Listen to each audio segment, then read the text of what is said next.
Van zo tussen de sams of het maas biep ngeen de voorheem wona ma fi nek du bare fu waxtaan ma ne ko man de suñu sañoon bi fonde ni te autorisé di tax ni mëna planet wona ma carrément ni mëna tam moom mënu taxaw na nekk match te def ni mënu Assalamualaikum dan nena jauh. So na sinak dafay dunu sidia show bu meti. Jekarap sa gude buga na kamo. Huwag mom dafa neko ko hamante na dafa sansiyo. Tember mi esay mum kay buga sonal di daga hindi ay jaka favor bayara. Dundu sa manila sa promet. Was na ba na damay karo na normal. Ni dan na habang sa kuma dan forsa. And then ni de na ki bobi so with the fox sa show de famamin. Isi ka man from sa lotel metek. Is na balik na king de fay kan da mariage. Na siya de figina yok. Na man wal. Wala na ndukod. Na ko mi janga na English. Man mangin dur. Lagi say woman sama kaya. Lagi venue para weekend da tayo buliri. Eben.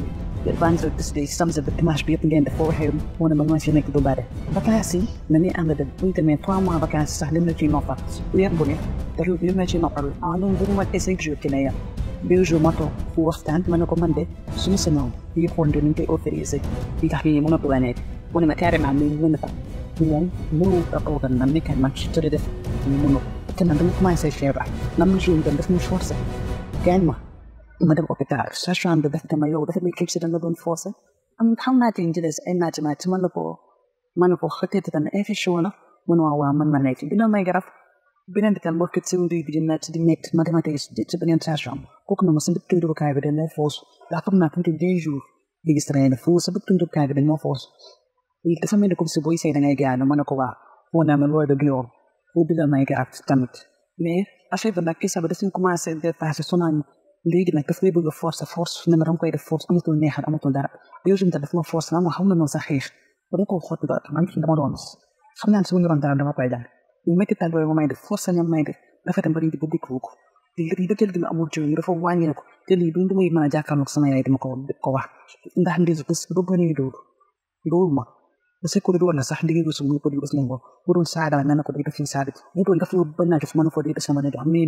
mo na wala te problème bo bu nekk ci di da man di ak bëgg di ko wax wone ko ngor ki de ak bëgg ko ci di ba de den wax we neni non len do ngi gis moy lim fi ne dafa bien dire que ni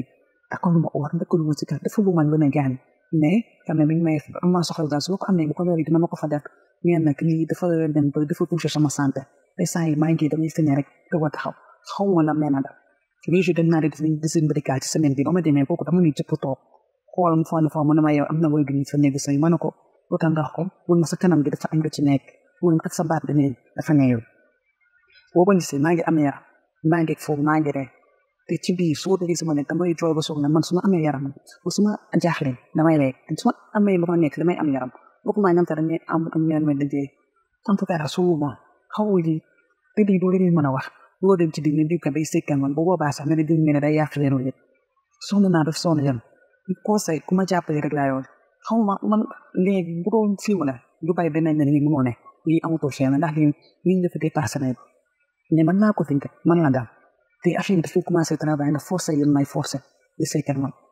nag xamati man ndax bëgg na wala ndax moom jàkkaarloo naa man ci sëriñ ba yi toog di waxtaan affaire aawo ñaare mu ne man suma amee damay def ñaar ko do lan la bëgg dafa bëgg ray avant mu takk ñaar wala dafa bëgg dem ba yàqama wala dafa bëgg def loo xam ne tey su ma demee benn di góor doo ko mas bëggee te dara comprendre ma man ko faa daal ñu bëgg naa daal sama yaay moom xam naa di ko fa dégg ndax moom xanaa sa doy dégg da koy dégg il faut ne man maa ngi si ma ci